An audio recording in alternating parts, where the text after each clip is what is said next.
What would you do if your family demanded you relive your worst trauma for someone you feel nothing for? In today's story, a 15-year-old's choice to protect herself reveals a painful truth about her place in her own family. I'm 15 years old, and my life feels like it belongs to someone else. It all started 4 years ago. My dad, Mark, had been dating a woman named Laura for a year, and then they got married, just like that. She and her daughter, Isabel, moved into our house.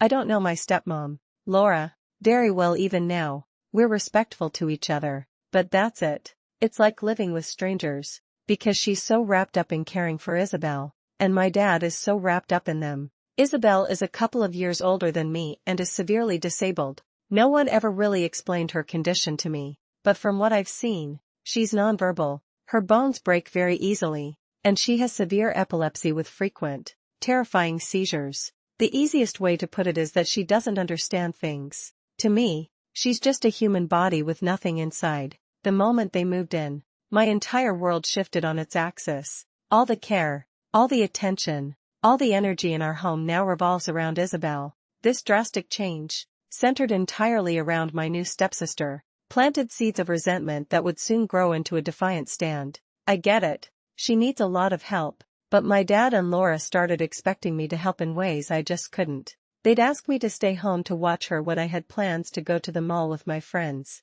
They'd get this look of profound disappointment when her birthday would come around and I hadn't used my very limited funds to buy her a gift. They'd even try to get me to feed her. The thought of sitting there, spooning banana pudding into her mouth while wiping drool from her chin, it makes my skin crawl. I didn't ask for any of this. I lost my own mom when I was little, so I don't have anywhere else to go. So I just stay in my room, angrier and more alone than I've ever been.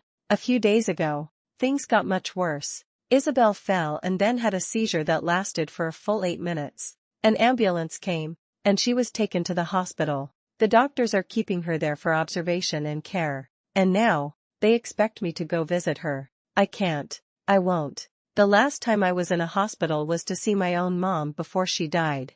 I hate the smell, the sounds, the feeling of that place. The idea of going back there to visit someone who won't even know I'm there, someone I secretly hate, feels impossible. My refusal has cast a chill over our house. My dad and Laura are furious. They haven't yelled, but it's worse, they're treating me with an icy silence that's louder than any shouting. As one person online later pointed out, I'm not just some difficult teen. I'm a kid who has had a lot of heavy life experiences thrown at her way too early, and if going to that hospital is genuinely upsetting, then I shouldn't have to go. What I really need is for my dad to give me his undivided attention, just for a minute, and listen to me. The other day, my grandma called me out of the blue from her home in Canada. She told me it was okay, that I didn't need to force myself to go to the hospital if I didn't want to. It was a small relief, but it also confirmed that my dad had been complaining about me to her. The confrontation I'd been dreading finally happened last night. My dad cornered me in the hallway, his face etched with a mix of frustration and exhaustion. He started pleading with me again. "Please, Chloe," he said, his voice strained. "Just come for a little while. For Laura. For me." I finally broke. "I'm not doing it," I told him, my voice shaking. "I can't. Hospitals, they remind me of Mom." I expected a flicker of understanding, a moment of shared grief. Instead, his face hardened. In his stress, Mark made a critical mistake. He saw his daughter's pain as selfishness, failing to realize he was asking her to sacrifice her own healing for his new family's comfort. He got even more upset. "Isabel might die," he snapped, his voice rising. "This isn't about you right now. You need to stop being so selfish towards your stepmom." Selfish. The word hit me like a physical blow. All the resentment, the loneliness, the feeling of being an afterthought in my own home, it all coalesced into that one word. He saw my trauma as an inconvenience. It was in that moment I understood a harsh truth, perfectly articulated by a commenter online. I am a child.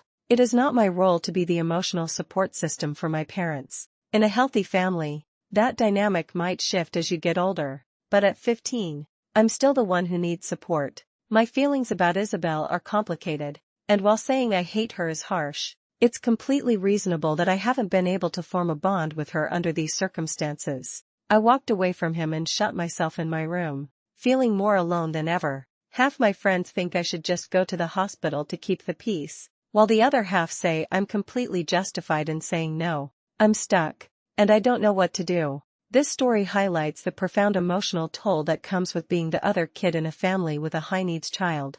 A child's trauma and grief are not selfish burdens. They are wounds that require care and validation from the very people who are supposed to provide it. So, I'll ask you, when a family is in crisis, where is the line between supporting each other and neglecting a child's most fundamental emotional needs?